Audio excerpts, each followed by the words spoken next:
Bonjour à tous et bonjour à toutes, bienvenue sur Mosaïque, la chaîne en quête du sens de l'actualité. Plus le temps passe et plus l'évidence s'impose. Cette guerre entre Israël et le Hamas est un événement qui sans doute dépasse le cadre d'un simple conflit local entre deux partenaires. Cette logique de guerre qui s'est enclenchée laisse penser en effet que nous n'en sommes qu'à une première étape et que viendront sans doute d'autres événements par la suite.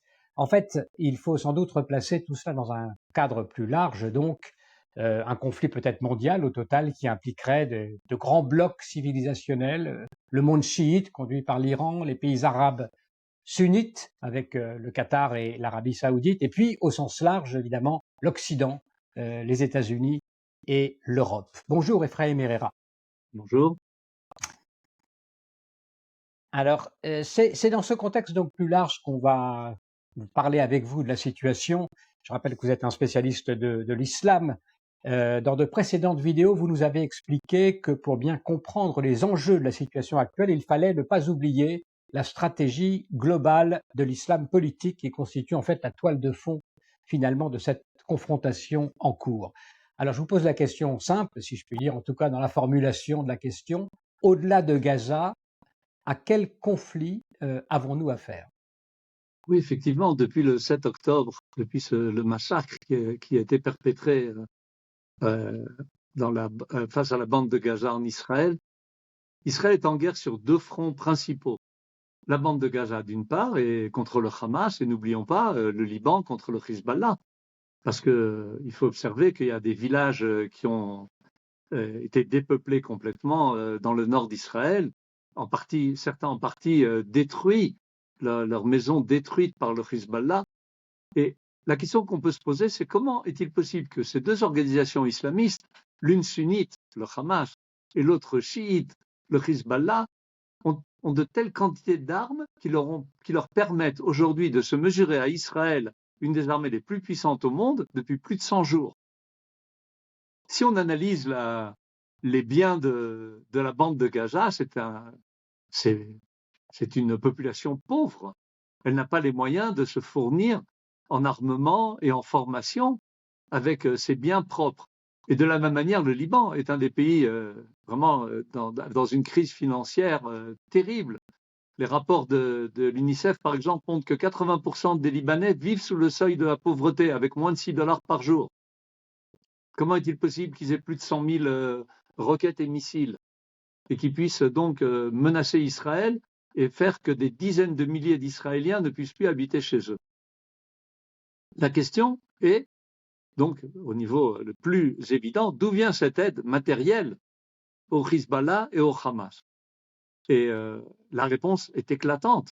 Elle est claire au grand jour. Pour le Hamas, il s'agit principalement du Qatar.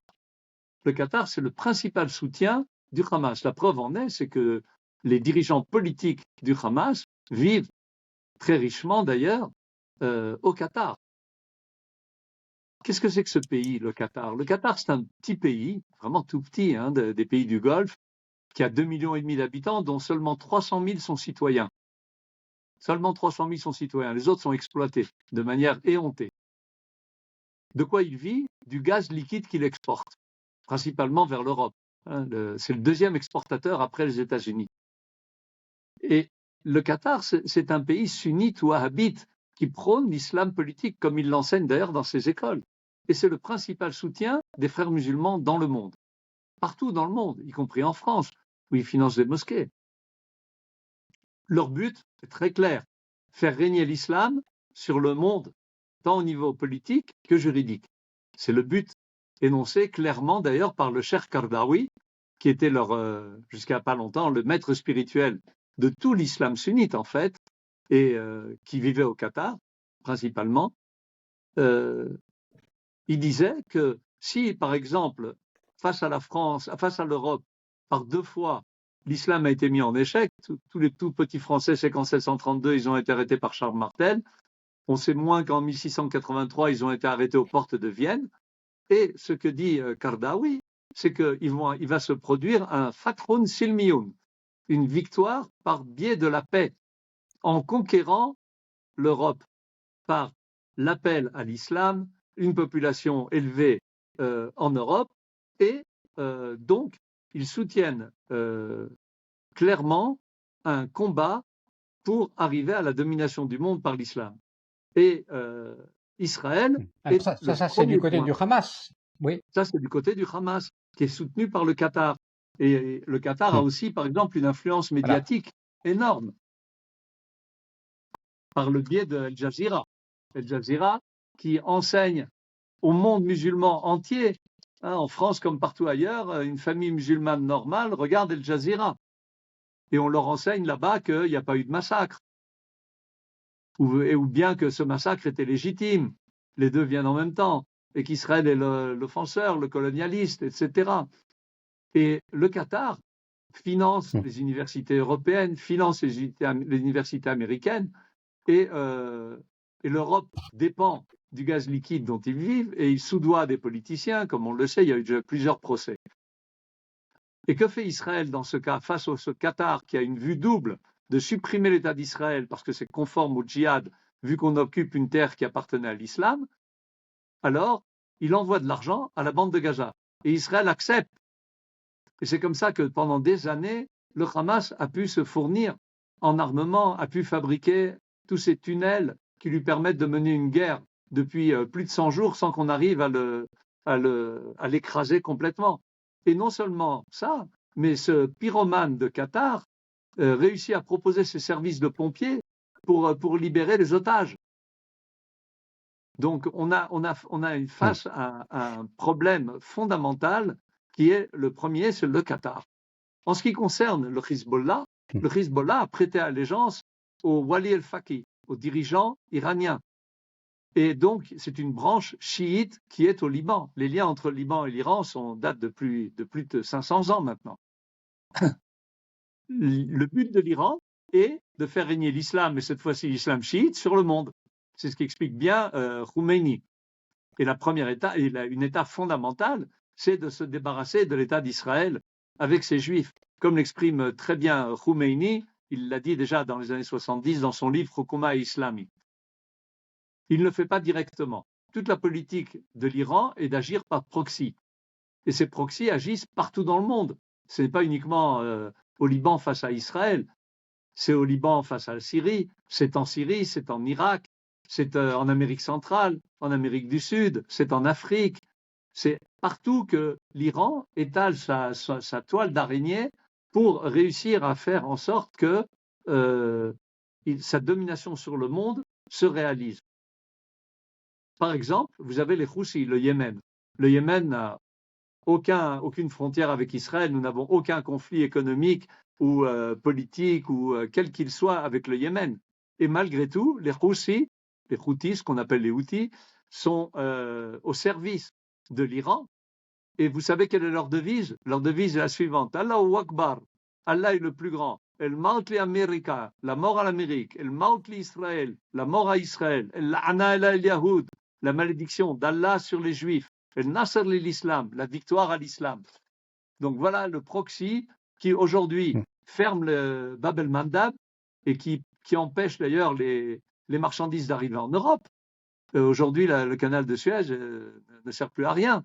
Les bateaux sont obligés les navires sont obligés de contourner l'Afrique.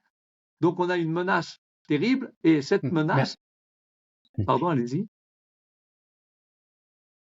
Non, je comprends bien, votre situation est parfaitement claire, et effectivement, on ne se pose pas toujours la question de cet arrière-fond. Pourquoi est-ce que ces adversaires d'Israël à la frontière sont aussi puissants?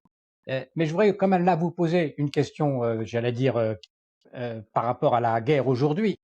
Dans cette situation, est-ce que on ne peut pas penser que, puisqu'il faut éradiquer le Hamas parce qu'il représente un danger, est-ce que cette même logique ne s'applique pas de facto au Hezbollah? Est-ce que ça ne serait pas illogique de dire le Hezbollah, on continue avec la conception d'avant et on essaye de le gérer, alors qu'on a bien vu qu'avec le Hamas, ce n'était pas possible.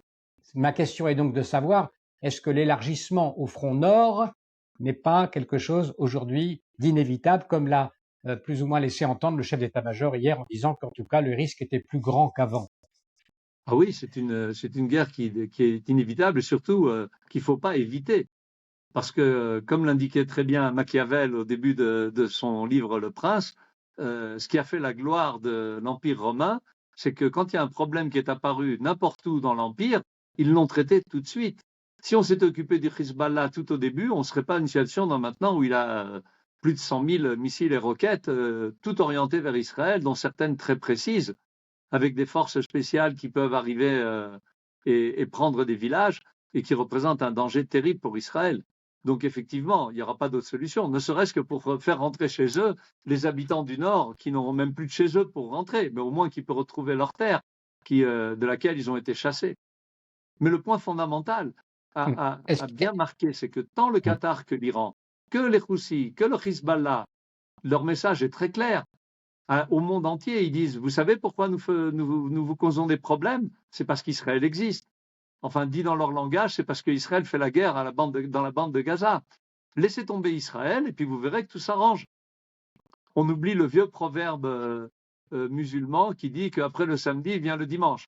À savoir qu'après qui se soient occupés des Juifs, ils s'occuperont de l'Amérique et de l'Occident. Après qu'on s'occupe du petit Satan, on s'occupera du grand Satan, comme l'avait dit Khomeini.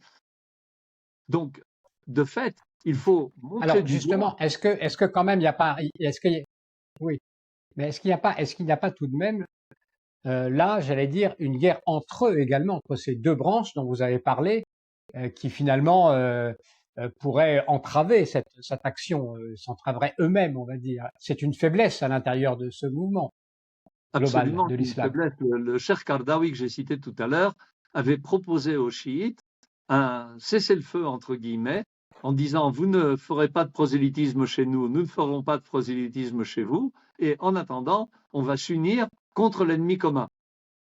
Et les deux ennemis communs, c'est Israël et l'Occident. Et une fois qu'on aura réglé les problèmes, on réglera nos problèmes intérieurs. Absolument. C'est peut-être un des outils pour combattre. Mais si on voit bien la situation, tant le Qatar que l'Iran sont avec des points de faiblesse très clairs. Très clairs. Le Qatar est un pays totalitariste qui exploite de manière éhontée les travailleurs étrangers dont il prend le passeport quand ils arrivent, qui fait travailler 7 jours sur terre, 7, qui exploite sexuellement les filles qui arrivent là-bas. Enfin, c'est une horreur absolue. On l'a vu avec la Coupe du Monde où plus de 1000 travailleurs ont trouvé la mort. De la même manière, en Iran, c'est dirigé par un tout petit groupe qui sont les gardiens de la révolution, qui tiennent toute l'économie et qui exploitent de manière éhontée le peuple, qui n'est qu'à 50% iranien. Vous avez des Azéris, des Baloutchis, on le voit aujourd'hui avec le conflit qui oppose à la frontière avec le Pakistan, des Arabes, beaucoup de populations diverses qui ne supportent pas cette exploitation de l'homme par l'homme qui travaille en Iran. Et le Qatar est faible parce que ses infrastructures sont très menacées. Le gaz liquide, c'est très facile de détruire une infrastructure comme ça. Ça ne veut pas dire qu'on a à le faire, mais on sait que ça existe. Donc il y a des moyens de pression. Et cette famille El Shani, c'est une petite famille qui détient tous les pouvoirs. Et donc, quand il y a une petite famille, c'est peu de cibles. Donc il y a beaucoup de choses qui pourraient être faites. Et surtout, il faudrait montrer à l'Occident cette horreur au nom de simples valeurs morales d'Israël qui devraient montrer que c'est impensable que l'Occident accepte des pays totalitaires dont l'Iran qui essaye de s'armer d'une arme nucléaire sans réagir. Ouais. Alors il faut comprendre l'attitude occidentale parce qu'effectivement le Qatar, bon, notamment en France par exemple, on parle du Qatar comme une sorte d'allié. On voit bien que du côté américain, la politique vis-à-vis des Iraniens est pour le moins très ambiguë, ambivalente. Comment comprendre cette faiblesse, enfin en tout cas cette manière dont les Occidentaux ont de gérer cette menace? Quelles sont les perspectives du côté occidental? D'abord, il faut voir que le Qatar a très bien travaillé. Comme je l'ai expliqué, il finance les universités, les chaires d'islam, mais pas que les chaires d'islam, c'est en centaines de millions de dollars qu'il finance. On a vu les scandales dans les plus grandes universités américaines, à Harvard, à Yale, à la Penn, à UPenn, mais il finance aussi en France. Et puis, ils sont très impliqués dans l'économie du pays. Hein, si vous allez à l'hôtel Concorde, vous arrivez chez les Qataris. Le PSG, ça leur appartient. Ils sont vraiment très impliqués très profondément. Et comme je dis, ils ont soudoyé des politiciens. Il y a eu des procès qui ont déjà eu lieu. Il y en a qui sont en cours. On ne va pas citer de nom.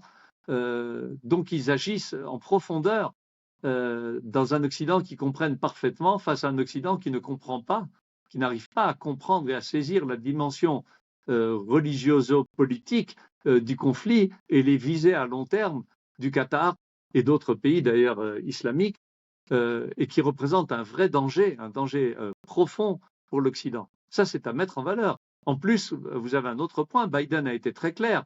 Il a dit on attaque les Houthis, ce qui est un grand nouveau point, parce que quand il est arrivé au pouvoir, il les a retirés de la liste des organisations terroristes, sous le prétexte que, effectivement, le Yémen est un pays pauvre. C'est vrai, c'est le pays le plus pauvre au monde. Et vous avez des enfants qui meurent de faim et du choléra. Mais ça ne les empêche pas d'agir de manière éhontée, de menacer la paix du monde et le trafic régulier de marchandises. Et il a dit récemment, Biden, mais on ne vise surtout pas l'Iran. Or, d'où les Houthis tu peux avoir des missiles et des drones comme ils les ont, qui sont la perfection de la technologie, si ce n'est par l'Iran. Donc, en fait, ce que dit Biden, c'est on n'attaque surtout pas celui qui est la cause profonde de ces attaques des Houthis. Il suffirait de fermer le robinet iranien pour que ces Houthis n'existent plus. Est-ce que c'est, selon vous, le signe que l'Occident est un peu sur la voie du déclin, comme le pensent plusieurs personnes, anthropologue Emmanuel Todd, par exemple, qui vient de publier un livre sur le sujet, ou Michel Onfray, le philosophe, dont on peut retrouver une vidéo sur notre site. Est-ce que là, on n'est pas dans un point de basculement où l'Occident est en train de perdre la main? C'est certain, on voit le phénomène le plus profond qui l'indique, c'est le taux de fertilité des femmes en Occident. C'est une civilisation qui a décidé de se donner la mort de manière claire. Quand on ne fait pas d'enfants, il n'y a pas de suite, il n'y a pas d'avenir. Mais peut-être que les choses sont liées. C'est-à-dire qu'il faudrait redonner un espoir, la France, c'est quand même des valeurs qui ont changé la face du monde.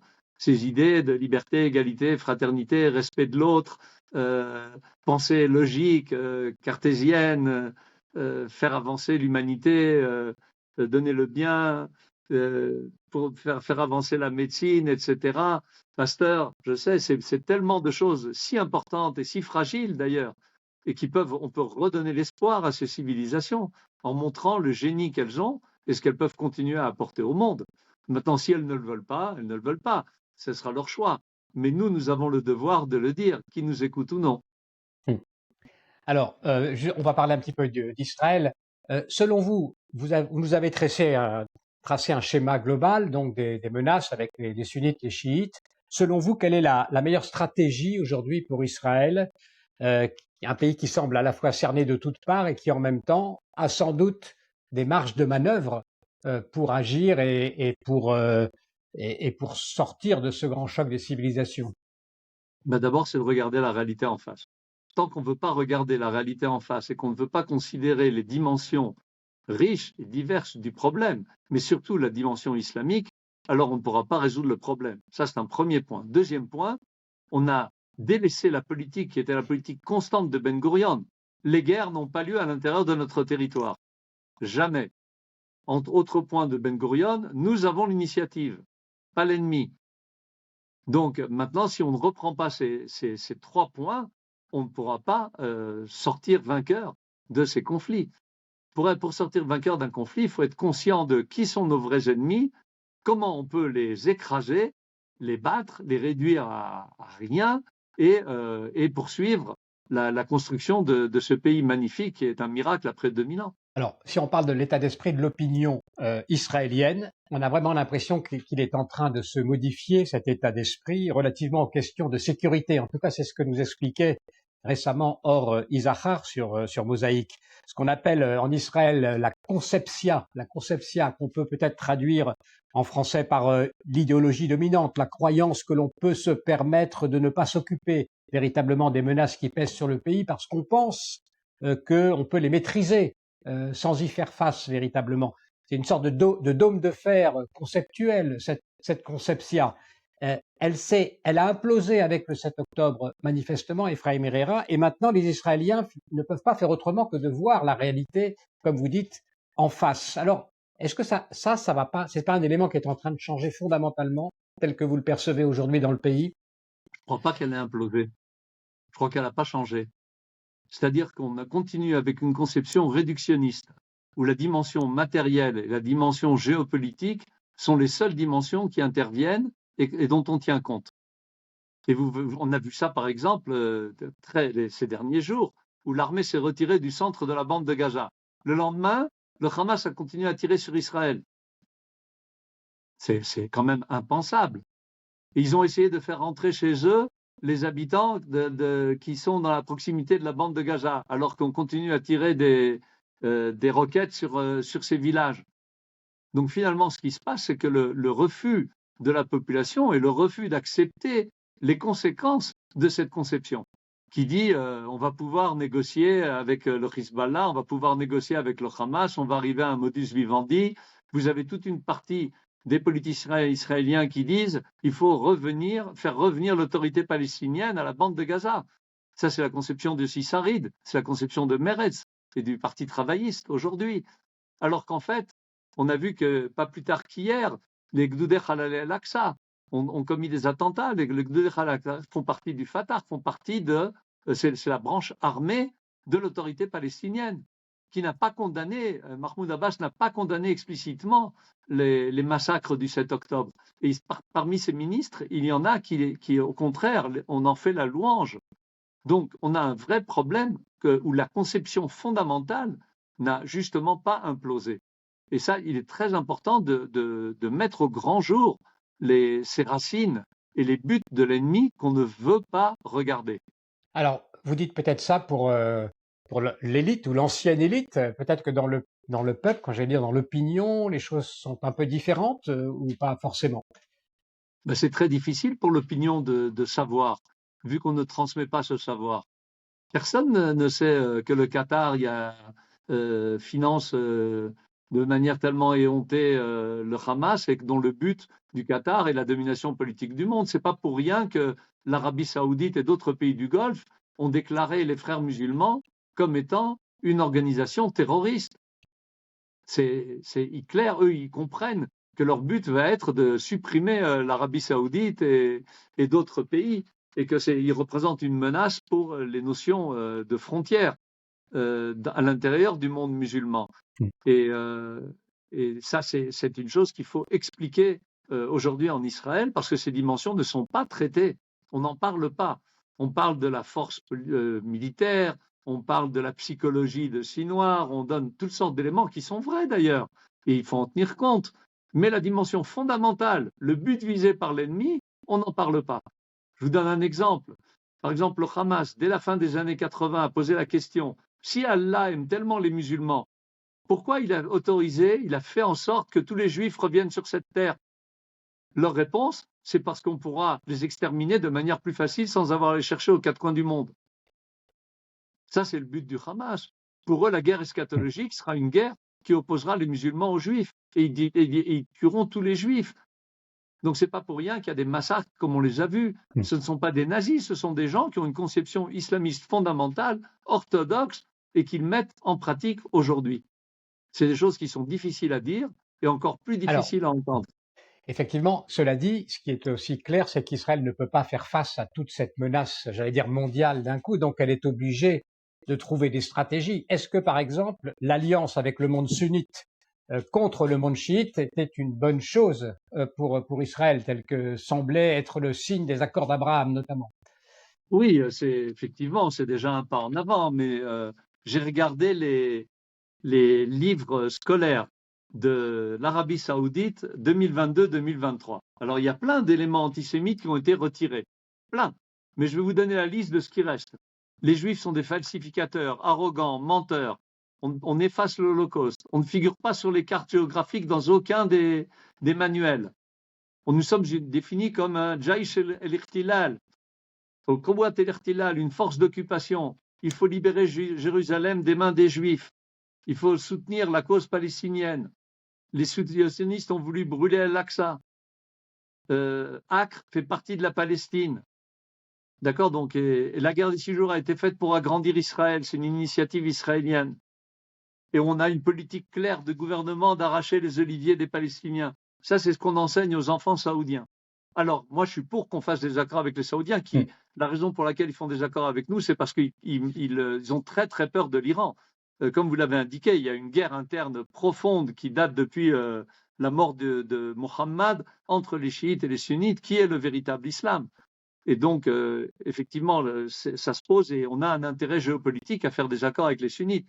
Mais à mon avis, le fondement est l'Occident, qui devrait normalement nous soutenir à fond, parce que lui, il est menacé principalement par cet islam politique qui vise au règne de l'islam sur l'ensemble du monde. L'objectif, c'est l'Occident. Et donc, si on l'explique bien aux Occidentaux et surtout aux populations, parce que les gouvernements le savent parfaitement, et ils agissent en fonction d'intérêts souvent qui ne sont pas les intérêts de leur nation. Efraim Herrera, alors, une toute dernière question. S'il vous plaît, donnez-nous tout de même des raisons d'être optimiste aujourd'hui, notamment pour Israël.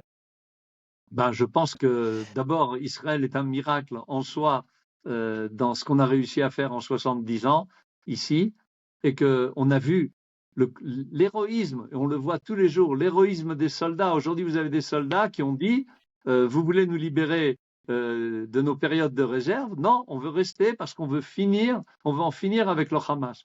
Donc on voit déjà un premier point, une volonté de se battre, une volonté de se défendre, une volonté de maintenir ce pays. Quand il y a cette volonté, et puis il y a cette morale, cette entraide incroyable à l'intérieur du pays, et le fait que pour la première fois, de ce que j'observe, on voit la population qui s'oppose à des décisions politiques qui vont selon l'ancienne conception, comme vous l'avez défini, en disant nous ne sommes pas d'accord.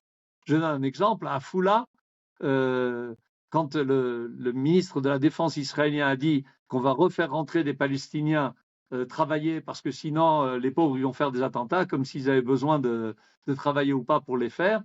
Alors le maire de Afula a donné l'ordre de détruire la station de bus. C'est une grande station à laquelle les habitants de Jenin venaient et partaient à Jenin et venaient en Israël pour montrer que le peuple n'accepte pas de continuer avec cette ancienne conception. Donc je crois qu'il y a des éléments vitaux, fondamentaux, clairs, qui attendent des explications pour comprendre quelle est la nature de ce conflit. Mais cet élan vital, pour parler à la Bergson, il existe et il existe bien, et je crois que c'est un signe positif. Deuxième point positif, ces pays totalitaires sont en état d'auto-explosion. L'Iran, c'est un pays qui est avec des divisions profondes internes. Ils ont exploité toute l'eau qu'ils ont, ils détruisent leur nappe phréatique, ils sont autodestructeurs. Il suffit de se maintenir fort.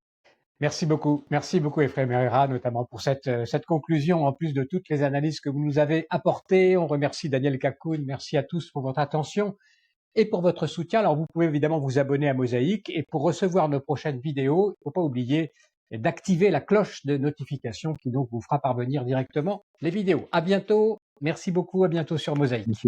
Merci beaucoup d'avoir écouté cette vidéo, et pour suivre nos prochaines interviews, eh bien, vous pouvez vous abonner à Mosaïque. C'est très simple, il suffit de cliquer sur le bouton ci-dessous.